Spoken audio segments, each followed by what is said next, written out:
Good morning, welcome to my shop. Today's video is all about these farm style cabinet doors.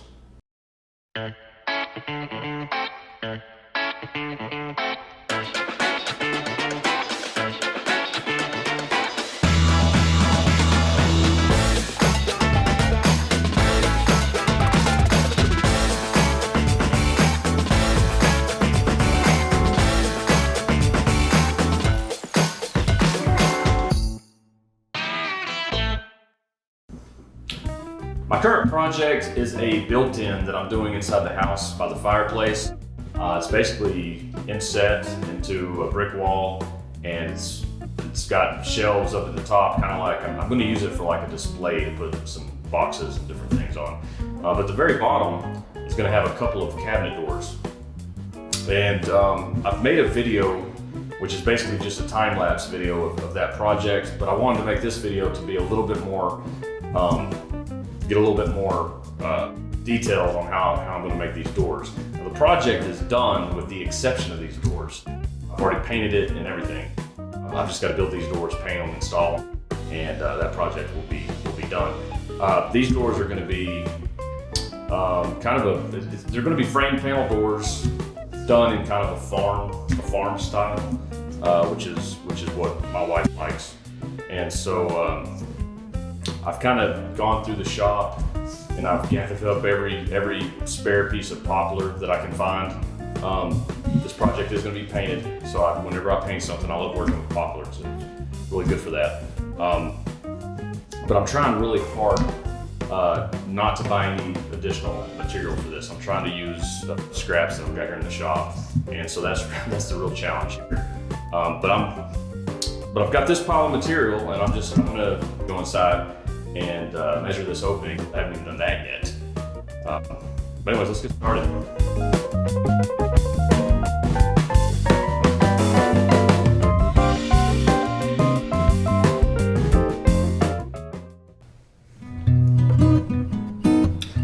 My opening measured 39.5 inches wide and 25 inches high. Now, the basic anatomy of these doors, each door, we've got two doors here, and each door has 5 pieces. You've got a panel that's in the middle, you've got a rail on top, a rail on bottom, and you have 2 stiles on the outside.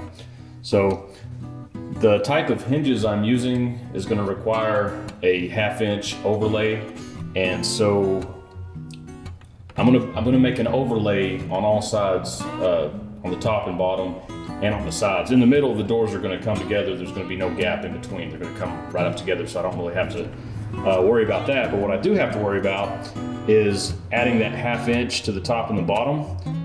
Since the opening is 25 inches, I need to add 1/2 inch top, 1/2 inch bottom, and that basically makes my height of the doors 26 inches.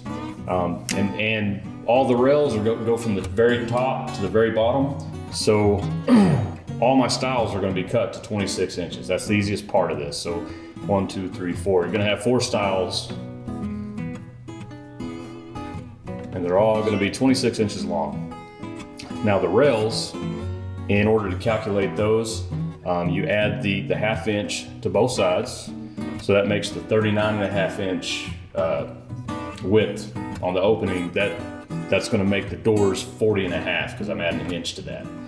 So you take that 40.5. All this material that we're using, it's all 2 inches wide. So I need to subtract all of my stiles from the length of my rails to figure out how long to make my rails. So you've got 2 inches, 4 inches, 6 inches, 8 inches. So I'm going to subtract 8 inches from the 40.5. So 40.5 inches minus 8 inches is 32.5 inches. So now I've got a total of 32.5 inches for my rails. Well, there's 2 doors, so I need to divide that by 2. So 32.5 divided by 2 is 16.25. So now my rails are 16.25. However, these rails are going to have little tenons on the end of them that basically slide into a groove that's cut on the stiles. You're not going to see that part, but it is there. So you've got The groove's going to be 1/2 inch deep, so my tenons need to be 1/2 inch long. There's going to be a tenon on each side of these rails, so I need to add 1/2 inch to both sides. So I'm adding 1 inch to the 16 1/4. So now my rails are 17 1/4. So 17 1/4 for my rails. There's going to be 4 of those, and there's going to be 4 stiles, and I think that's really all the information I need right now. And I'm going to go ahead and I'm going to start working on that groove. I've got a flat tooth blade installed here at the table saw, and the first thing I'm going to do is set the height on this. I'm going to use a little setup block. I need this to be 1/2 inch high because that's how deep my groove is going to be.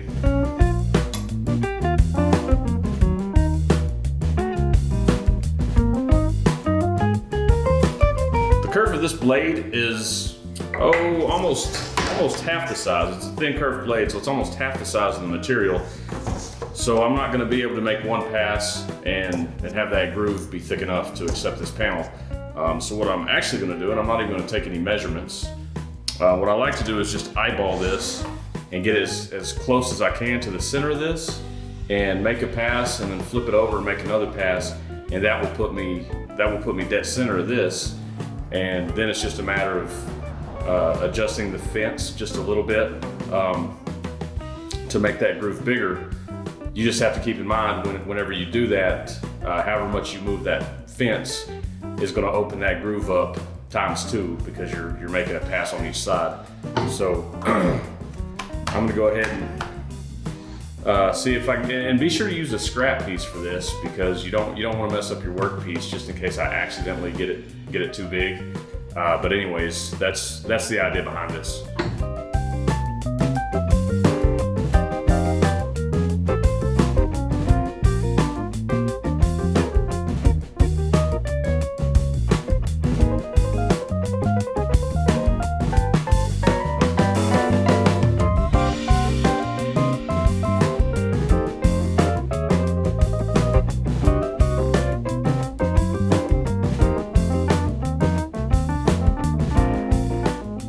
Well, this is a pretty decent fit. I'm happy with it. It's not real tight, but it'll work just fine. There's not a whole lot of give to it. I'm gonna go ahead and put that groove in all of my rail and stile pieces. And all of these pieces are oversized. I haven't cut any of them down to length yet, so that part doesn't really matter. I'm just gonna go ahead and get this groove in all of them.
I've cut all my rails and all my stiles to the right length, and now I just need to add a tenon to each side of each one of my rails. Now, I'm gonna do that using a dado stack, which I've set it up to where this side of the blade is exactly 1/2 inch from the fence. That should give me a 1/2 inch long tenon, and I've also set up the height to where after I cut both sides, what's left should fit inside the groove that's on the stile. And I've already done some test cuts, so I know this is I know we're set up, and I'm just gonna go ahead and start cutting all these.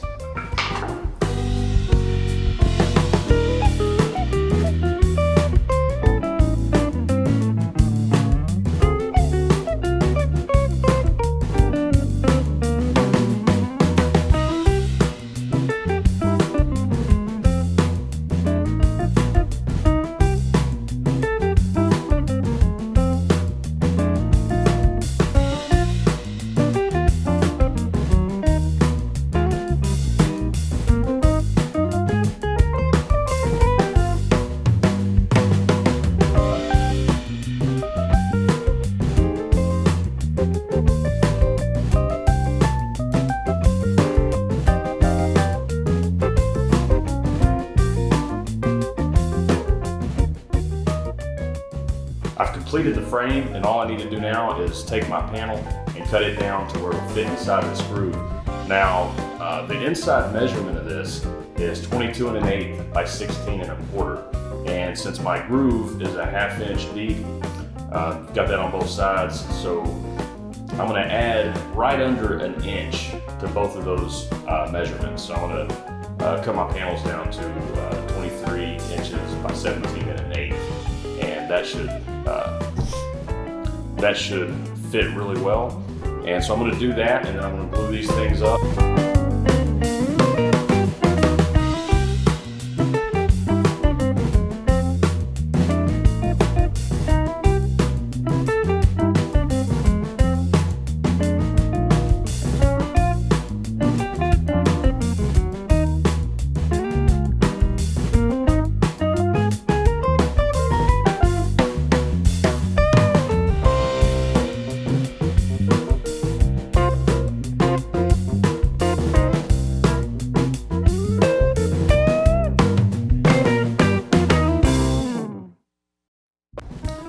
I'm ready to make my cross pieces to give this the barn style look, and I'm down to my last 2 pieces. So in order to get enough material, I'm gonna have to resaw these pieces, and I'm gonna do that over at the bandsaw.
I've got both of my doors sanded up to 180 grit. I'm gonna put a round over all the way around the front side of the doors, but first I'm gonna go ahead and drill out for my hinges. And I'm gonna do that over at the drill press. I'm gonna flip them over to where the hinges are gonna be.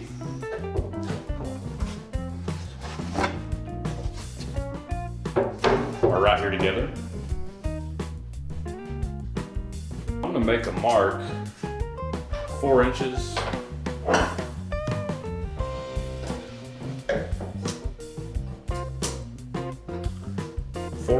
From the top.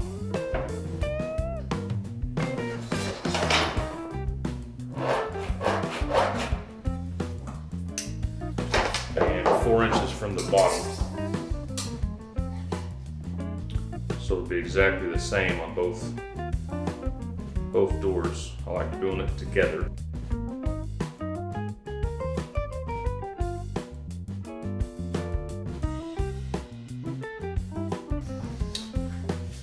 Okay, now at the drill press, I've already got my drill bit set up. I've got a 1 3/8 inch Forstner bit installed here. I've got my fence set up exactly 1 inch away from the point of this bit. I've got the depth set to accommodate this hinge. I'm gonna go ahead and drill these out by lining up my point right on top of the line that I just made.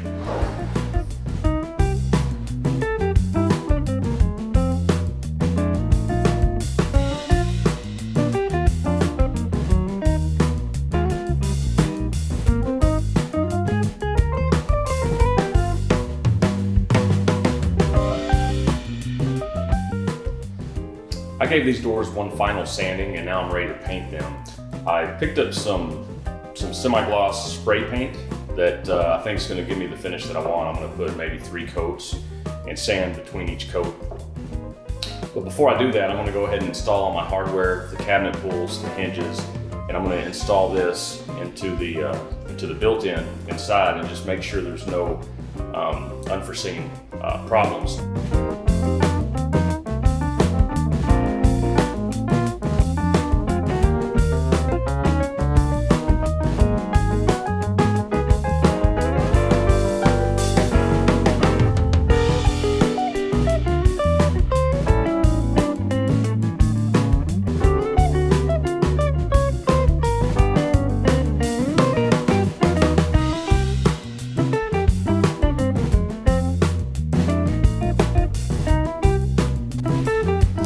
I think these doors turned out fantastic. If you have any questions about them, or you want to make a comment, be sure to do that down below. If you like this video and you'd like to see more like it, be sure to click on the like button and click on that subscribe button for future content, and we'll see you next time.